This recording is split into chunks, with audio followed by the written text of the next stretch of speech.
Hello guys, what's up? Mag-ano pala ako guys, mag-mash ako ng potato kasi gagawa kami ng potato cake or potato balls. Ayan. Mash natin hanggang madurog ang patatas. Ayan.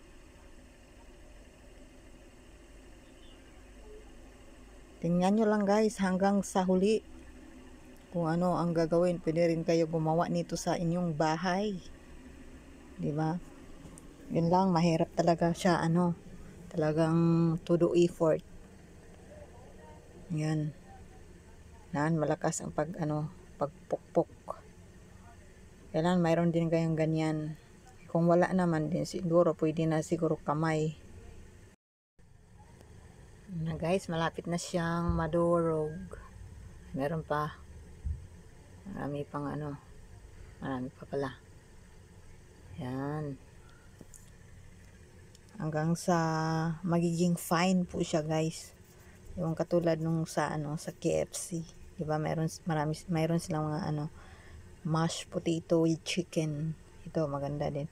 Maganda dito guys yung titimplahan ng ng nilalagyan ng spring onion. Tapos yun na yung kapartner ng fried chicken. Ito. At yan na ang kadalasan sa mga puti yan ang mga kinakain, hindi na sila nagra-rice. Ito yung gusto nila.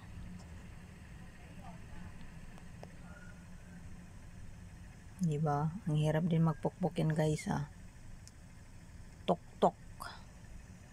Na-off ko pala yung na lang ako nag-recording kasi mayroon kasi sounds, nagpa-sounds yung kasama ko dito kaya bawal kasi ma-CPR.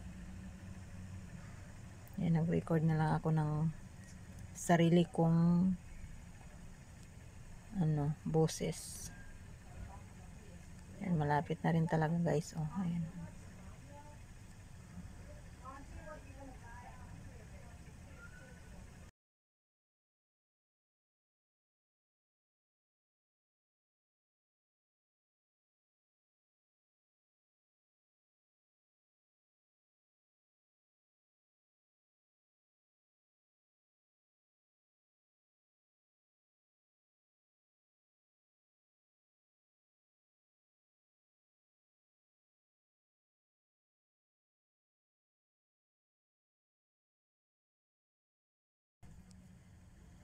Yan na guys.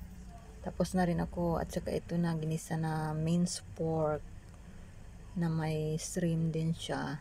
Ginisa sa bawang sibuyas. Yan, saka mayroong spring onion. Tapos na yan. Ayan, ibabalot namin yan guys. Diyan. Yung karne ilalagay sa gitna. Tapos gawing balls. Potato cake kasi ang tawag na dito. Pero parang potato balls din naman siya.